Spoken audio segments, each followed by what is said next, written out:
ada kabupaten kota dimasukkan 66% itu.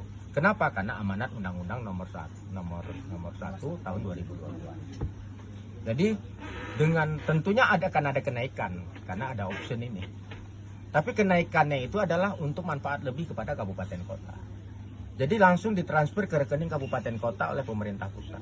Kalau dulu ditransfer ke pemerintah provinsi, ya, Undang-Undang 28 tahun 2009, pemerintah provinsi dapat 70%, kabupaten kota dapat 30%. Tapi kalau hari ini langsung ditransfer ke kabupaten kota sebesar 66% dengan option pajak.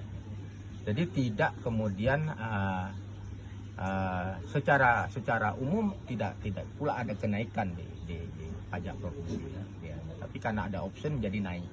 Jadi naiknya untuk apa? Untuk kabupaten kota. Agar apa?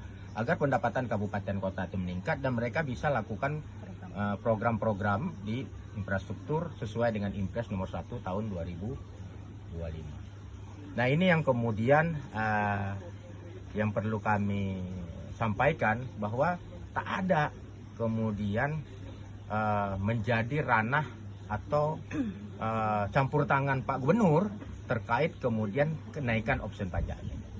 Jadi saya sudah jelaskan di awal bahwa tidak ada kaitannya, ya. Tapi hari ini sebagai gubernur, beliau harus melaksanakan undang-undang. Ya. Kalau beliau tidak melaksanakan undang-undang, beliau salah. Karena undang-undang itu langsung dari pemerintah pusat. Di satu sisi lain kemudian ada Perda nomor 7 tahun 2023. Beliau juga harus laksanakan Perda itu. Perkara kemudian produknya terjadi di zaman beliau atau bukan di zaman beliau, tapi beliau sebagai gubernur hari ini harus melaksanakan Perda itu. Ya kan? Oleh karena itu, tapi sebenarnya yang kita lihat adalah bukan persoalan kenaikannya. Karena kenaikan ini ya bagi yang punya kendaraan, ya, yang punya kendaraan mewah, mampu beli kendaraan mewah, ya, tapi tentunya harus siap juga untuk membayar pajak. Kemana kemudian pajak ini? Itulah untuk bangun jalan. Kita harus ingat bahwa 70% infrastruktur provinsi, infrastruktur jalan provinsi yang menjadi kewenangan provinsi itu hancur, rusak parah. Ya. Totalnya kita butuh dana 2,5 triliun. 2,5 triliun untuk memperbaiki jalan provinsi. Ya kan? Di satu sisi yang lain, bahwa sekitar 70% infrastruktur sekolah ini tidak memadai, SMA, SMK. Kita juga harus ingat bahwa persoalan Rumah Sakit M. Yunus, ya, itu juga menjadi persoalan yang mendasar. Target Pak Helmi adalah bagaimana kemudian menaikkan status Rumah Sakit M. Yunus dari tipe B menjadi tipe A. Banyak kerja gitu. Nah, tapi kemudian kita lihat apakah kita fokus kepada programnya, apakah kemudian ada anak yatim yang kemudian tidak diakomodir oleh Pak Helmi? Apakah kemudian ada persoalan orang miskin yang tidak terkomodir oleh beliau? Apakah ada beliau belum lama beliau duduk, beliau langsung menghapuskan pungutan yang ada di sekolah-sekolah. Nah, ini kan juga keberpihakan beliau kepada rakyat. Ya. Tapi kemudian hari ini beliau mendapat serangan terkait option pajak yang beliau tidak pahami. Ya, bagaimana, kenapa beliau yang diserang? Sedangkan ini amanat undang-undang dan amanat perda. Ya, yang sudah terbentuk, yang sudah terjadi, beliau belum dilantik. Dan hari ini beliau hanya melaksanakan. Tapi kemudian beliau berkomitmen bahwa hasil dari pajak yang ada dipungut oleh pemerintah, baik pusat, daerah, itu akan beliau gunakan sepenuhnya untuk kemudian membahagiakan rakyat. Ya kan?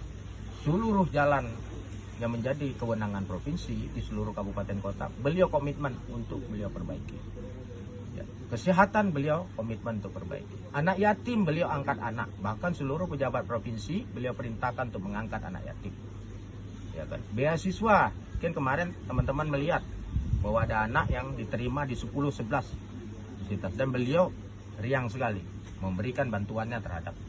Jadi inilah fokus kita yang sebenarnya.